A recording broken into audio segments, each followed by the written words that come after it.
clearly going to ask for money, but first of all he said, excuse me mate, have you got the time? And I wanted to say to him, right, why, where have you got to be? but I didn't, because I was kind of just ran away. But there's often those ones, I often get bothered by the ones that try to suggest that they're still you know, members of society. But it's nice to know that he was happy to acknowledge that he was just scavenging around in bins. The thing I loved most about him was, because I thought, God, he's changing my opinion about tramps, and as I walked away, he blew his nose into his sleeve and ate it. So, that was precious. He just seems like a classy guy. Get to it before the pigeons. Hey, talking of scabs on legs and eating out of bins, new tune from Amy Winehouse. The tune that she performed at the Mercury's when everyone was very pleased to see her alive and well, and it was Amy Winehouse and Love Is a Losing Game, a tune we played on the Steve Show a while back. I don't know if you remember, but it seems that we think that might be a single, although at this current juncture I cannot confirm or deny that. But Amy Winehouse, where do you stand, Rufus, on this tragic lady? I'm a big fan of tragic Amy Winehouse. Being at the you weren't at the Mercury Awards, were you? No, I wasn't. No, I was at the GQ Awards. That's right. I know you were there. Sure. I wish I'd seen it performed live, because I'd love to see her live, and I think she's cracking. I do think that the whole kind of soap opera playing around her and her strangely posh but not very posh husband Blake Fielder Civil is slightly kind of clouding her music. It's rather difficult to listen to it without imagining this weird image of her in a black and green bikini kind of rolling around on the ground, whatever she's doing. Yeah. But I love the song. Sammy, they are trying to paint Amy and her husband-boyfriend thing as the kind of, you know, let's be honest, the press really would like it if they both quoted it, because that gives them a kind of Sid and Nancy for the noughties, doesn't it? And like Rufus, do you find that it's difficult to get in the way, or do you see it kind of like a Billie Holiday story, you know, tragedy informing the music? I was going to say that song, I've never really been a huge Winehouse fan. I know people go mental when I say that, but that was really lovely, and that was kind of reminiscent of Billie Holiday and Singers Out. I mean, obviously, you know, not as brilliant, but it was still really nice to listen to and really nice to hear her doing something so soulful. I really enjoyed that. Harry, where do you stand on the whole Winehouse saga? Well, it's all obviously quite tragic, really, but it's interesting the way the press play out her story differently to Doherty, who takes a gigantic amount of drugs as well, and he should be really locked up forever. Wow. Well, no, that's what... Fascist, man. No, Come on, where's your rock and roll spirit? No, that's what the press say. Okay. And of course, Winehouse, let's rehabilitate her, get her back on stage, because everyone loves her. Sure. It's odd. What did you make of the song? I enjoyed it. It's lovely. It's a lovely piece of music. Yes, very nice. Oh, yeah. Thanks very much. That was, again, profound. And we appreciate it. Okay, so the final tune this week will be Idealistic by Digitalism, which we'll hear after this little trail. It's the Steve Show, BBC Six Music, with me, Stephen Merchant, and we are listening to tunes from the Pigeonhole, and that was Digitalism and Idealism from their current album. Harry, a lot of people are asking what your opinion is of that particular track. Very enjoyable, and probably more Six Music friendly than Winehouse. I think I was struggling for an opinion on Winehouse, because does she fit on Six Music? I guess she gets played quite a lot, but ooh, I don't know, if I was a licensed player. Soulful Tragedy will always have a place on Six Music. No, that's true, but Digitalism, no, great track, absolutely banging, as I believe they say on Radio 1. I enjoyed it very much. Rufus, I've rarely given an opinion in this this arena, as you know, but I thought I'd give that a thumbs up. Rufus, that's the sort of thing that would be annoying you on your Greek holiday. Yeah, I've got to say, actually, along those lines, I think it'd be nice if you did throw an opinion every so. It's rather like being the dealer at poker, you know. A few people change cards and you say, and the dealer takes two. You know? Yeah, and I quite liked it, you know, something like that. Anyway, just a thought. I didn't really like it very much. It's the kind of music that crawls inside my head and makes it itch and wobble. So, yeah, not so much. Sammy, give us your verdict and time it impeccably. My head's already itchy and wobbly, so I really enjoyed that. That's the kind of thing I can see myself dancing to in a club. BBC Six Music playing Weezer and Buddy Holly. It's the Steve Show, BBC Six Music, and you won't be hearing links like that. I prefer to keep it real. That's not how I normally speak. I'm more like this, slightly morose, because it's now 10 to 9 on a Wednesday night and we should be off doing something else. But we're not. We're sat here pre-recording the Steve Show because I'm not around, I'm doing other stuff. And that was, as I said there, Weezer and Buddy Holly, and of course that's the song which is accompanied by that fantastic video made by Spike Jonze, in which the band Weezer are integrated into clips from Happy Days, and they appear to be playing at Owl's Diner. And I, like many people, am quietly obsessed with Happy Days. Happy Days, of course, is the show that gave us the phrase "jump the shark." When a TV show has long since gone past its sell-by date, people tend to refer to it as having jumped the shark. For the reason being that there's a website called Jump the Shark, which which it sort of lists all the various programs and when they went wrong. And the reason it's jumped the shark is because there is an episode of Happy Days, which is extraordinary, in which the Fonz, and this is probably like season 7 or something, the Fonz, I can't exactly remember what the plot reason is, but he has to, on water skis, jump across some sharks that are in a pool in the sea. And there's some kind of bet going on, and it's just remarkable, and it's just such an absurd, preposterous plot line.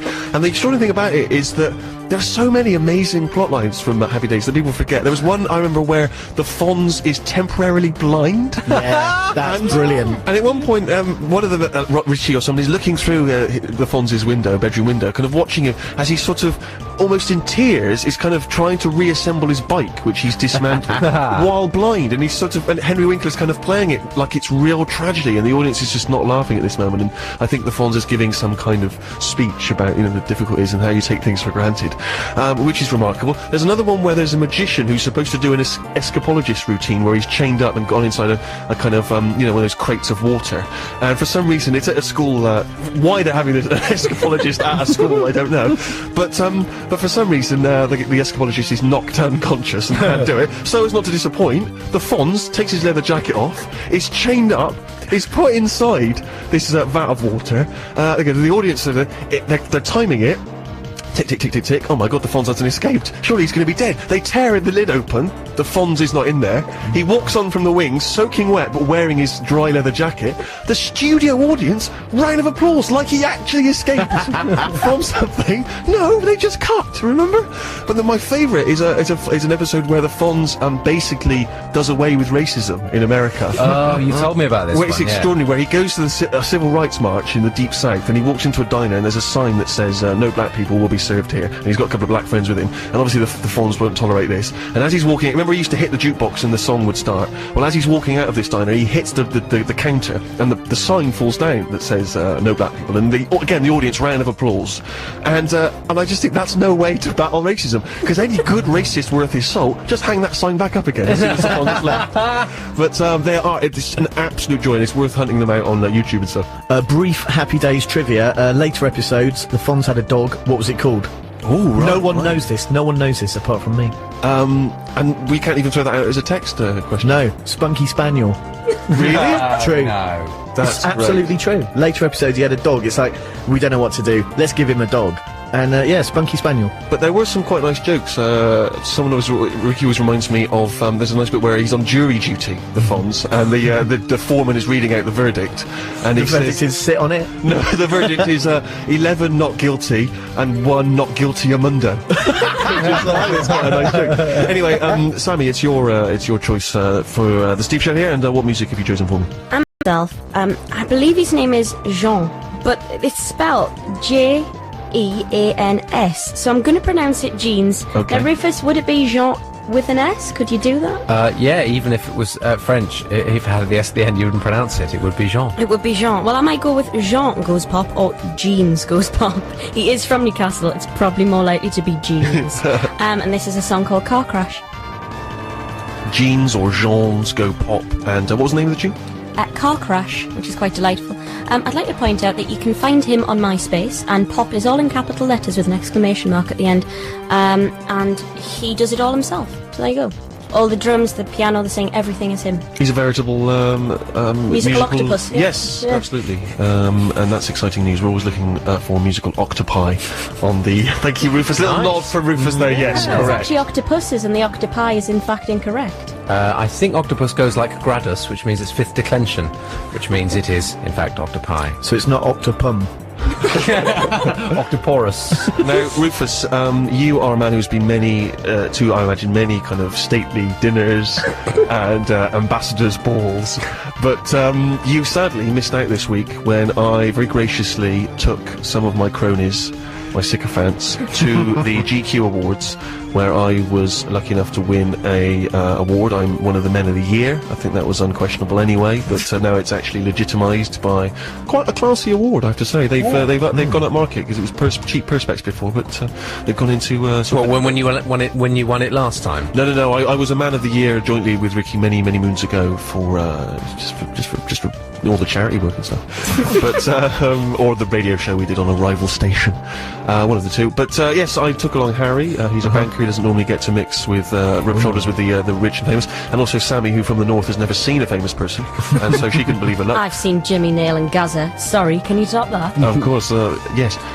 But Harry first. Now you obviously you were in Seventh Heaven, weren't you? It was like Celebrity Squares, but like in some kind of weird futuristic film where the squares had become cubed and then times to the nth degree. There were just celebrities everywhere. It was mental. Sure. It was a lot of fun. It was ridiculously opulent and utterly pointless. But the drinks were free. I got to say silly things to various people who I've seen in newspapers. It was good fun. There was a strange reverence about the whole ceremony. Oh God, yeah. Like people were being given Nobel prizes or something. People were kind of almost weeping with gratitude. Apart from yourself, and you turned briefly into Bill Hicks. I like to think I had a Hicksian moment. It was incredible. Thanks very much. Just the vitriol. Yeah. Well, I got a lot of hatred in me. What did you unload about, Steve? I'm not sure that I should talk about it because it makes me look like I'm sort of self-aggrandizing. Just give us a heading, and I'll know roughly what you've said. No, I was being playful with Elton John, who was the host. I know, bizarre, isn't it? Elton John. Elton John was the host. Reg Didn't have a Wright. piano. Just improvised. A friend of mine had written some script for him, but he decided he didn't want the script, so he just improved. Yeah, at one point he had a diatribe against Pete Burns and called him the C word. Oh, and that was disgusting. Very strange. But But a woman on our table audibly shrieked. Yeah, she was. When he used said word, she Yeah. went, "Oh dear, there was just no need." Yeah, But Elton, I thought was great. I thought he was really good. He was very funny. He was very funny. Yeah, he just winged it, and he's a naturally funny man. But Sally, for you, you had to get glammed up. For a change. You changed in the toilet. Took you about an hour. I did change in the toilet. I took his more than an hour, I'm quite proud to say. I was going to get changed in the toilets at King's Cross, so I was saved from that hideousness. Though I did trim my fringe on a GNER toilet train toilet Sure. at speed, and had a slight accident, but we're not going into that. And how did you find the glam? It was one of the most mental things that's ever happened to me. I literally couldn't. I had to sit down for a good hour and not speak last night just to absorb it all. There was just people everywhere, and the most stunningly beautiful people carved from materials that don't humanly exist. I had to cry at one point. People were so pretty. Me and Sammy were basically just running around giggling like school children for most of the night, just doing things that you shouldn't be doing at those sort of And things. we were the only two people at the whole event that finished the pudding. Yeah.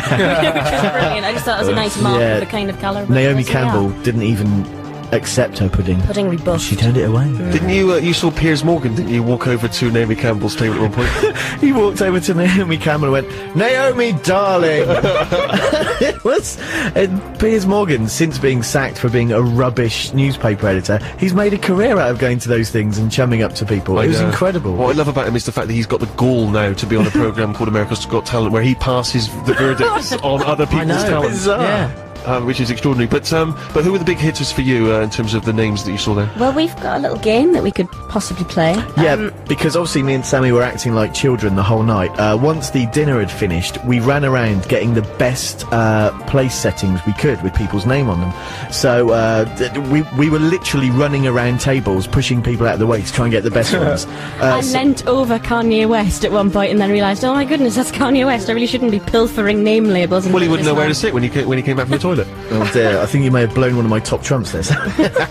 Right, so do you want to play? Do you want to go first? Well, hang on. I'll tell you what. We've been talking for a while. Again, you've got to remember, there's an MTV generation now. They cannot listen to speech for more than about 48 seconds. So let's play a tune. We'll come back and we'll talk more about it after this.